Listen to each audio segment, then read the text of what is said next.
Hello everybody!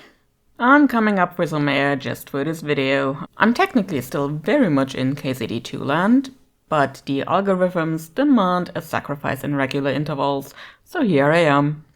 I'm stepping out of medieval Bohemia for a bit just for you. I hope you appreciate it. Or else.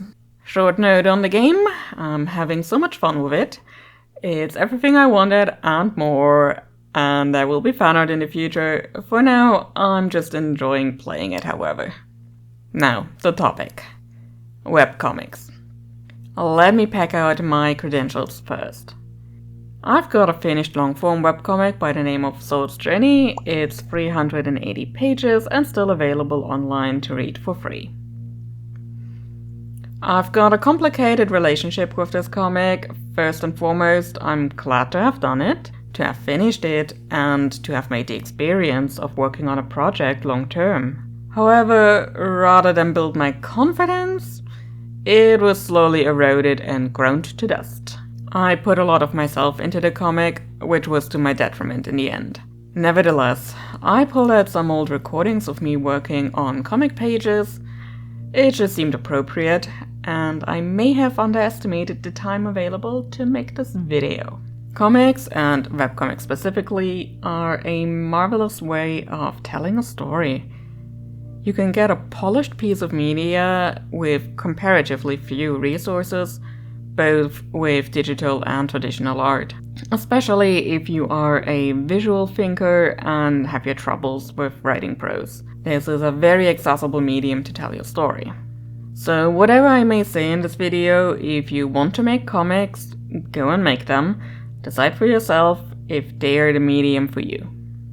Personally, I won't make another long-form comic. Shorter ones, yes-ish, but nothing that's significantly longer than 50 pages.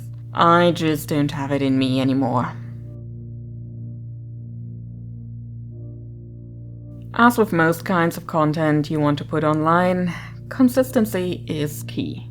It gives your readers a definitive date to check back with your comic and see the new page or pages. Especially if you're not on a platform like Comic Fury, Tapas and Webtoon, all of which have inbuilt notification systems. In other words, in order to keep your readers entertained, you'll need to put in a consistent amount of time, weekly or monthly, depending on your schedule. Some pages will be easier to complete than others, so the workload will vary a little between them, but it can still take a lot of hours. And even if you're really passionate about the story you're telling, there will be times you just want to do other things. If you're good, you've got a buffer of not yet published pages you can use instead, but those will need to be replenished at some point as well, otherwise you'll run out of those, and then you've got the problem in a more pressing manner. Yes, there's always the option to go on a short hiatus or skip an update here or there. Readers are generally very forgiving, especially when the comic isn't a source of income for the creator. At least outside of giant platforms, but that will be a later point. Personally, I used to plan my week around getting pages done. Looking back, it doesn't seem all that healthy, but I really wanted this webcomic to shine, and a consistent update schedule is a good foundation for that. But I tended to put everything else second or third, and I just don't want that for myself anymore. I already work a full-time job and don't want to allocate so many hours each week to one project. I want more flexibility in the art I make. So that is an unfortunate no for something as time-intensive as a webcomic. Comics take a really long time. There's not just the workload every week to consider, but how long it actually takes to complete a comic. The vast majority of webcomic creators aren't doing this full time. It's their hobby, or dare I even say it, side hustle. The stories are born out of a passion of wanting to tell them, and sometimes that passion just dies with time. For some, like me, it's the death of 1,000 cuts. Some just grow out of the story they want to tell, and for most, life simply changes. If you start working on a webcomic in your early 20s, chances are you are not yet settled in life.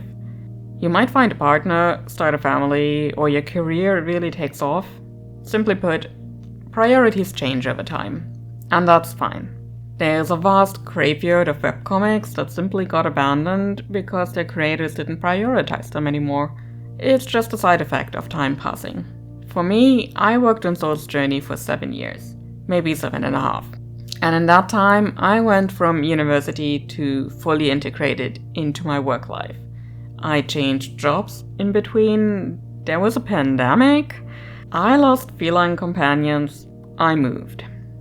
A lot of stuff happens in 7 years, especially at the beginning of adult life.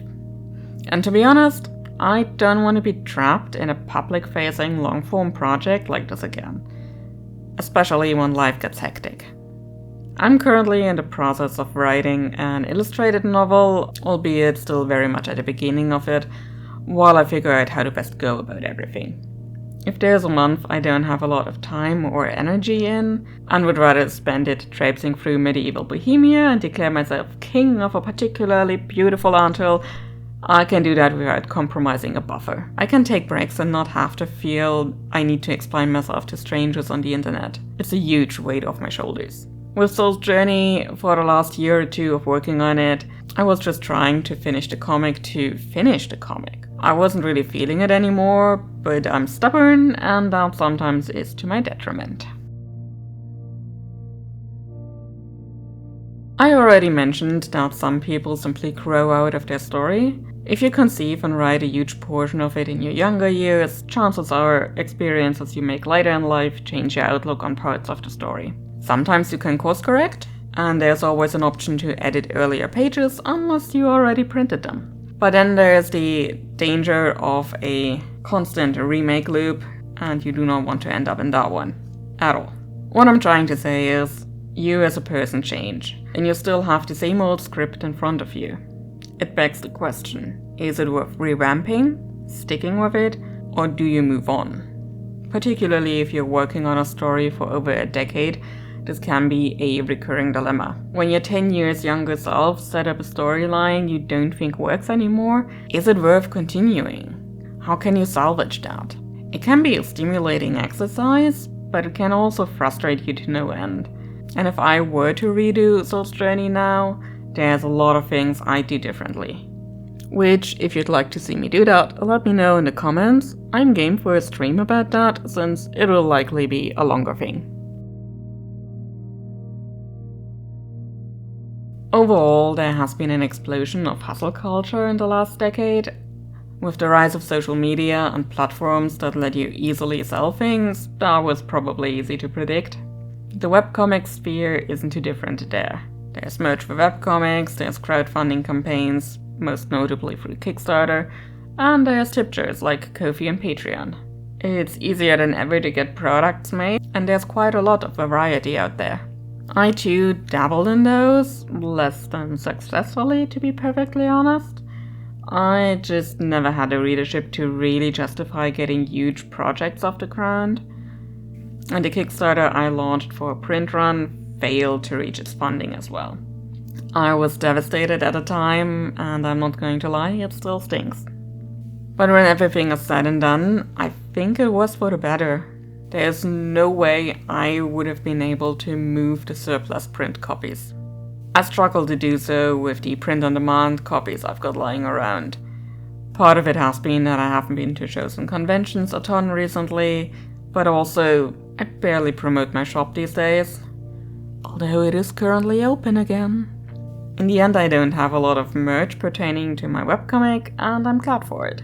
I'm much happier moving on to prints and stickers these days. They don't require emotional investment in characters on my or a potential buyer's side.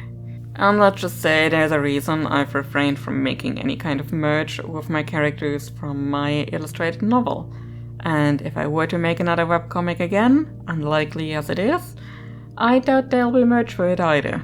I'll just spare myself the disappointment.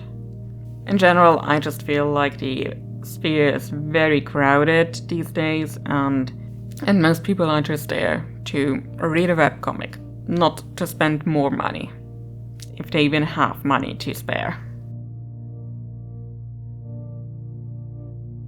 Everybody who still knows what a webcomic scene was like before Webtoon made its intro will tell you that Webtoon changed the scene dramatically.